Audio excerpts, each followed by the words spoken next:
నమస్కారం. నమస్కారం గురువు గారు. మంత్రము చాలా అద్భుతమైన మంత్రం. అసలు అదృష్టలక్ష్మి అంటేనే ఐశ్వర్యానికి సంబంధించింది.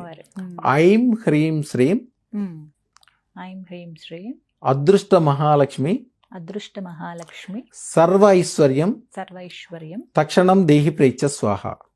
తక్షణం దేహి ప్రేచ్ఛ స్వాహ.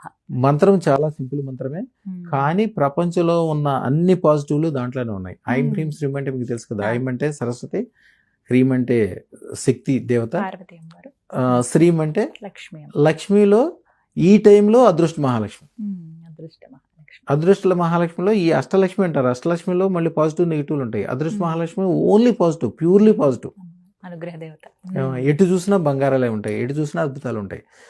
ఈ రోజుల్లో చేయాల్సినవి కూడా చిన్న నియమాలు ఉంటాయి. మీకు వీలుంటే ఒక 9 రూపాయి బిళ్ళలు తీసుకుని ఒరిజినల్ అవని తీసుకొచ్చి దాంట్లో ఈ 9 రూపాయి బిళ్ళలు వేసి పైనుంచి కొద్దిగా పసుపు వేసి దాన్ని మూత పెట్టాలి. ఇప్పుడు మీకు చెప్పిన మంత్రం 1008 సార్లు.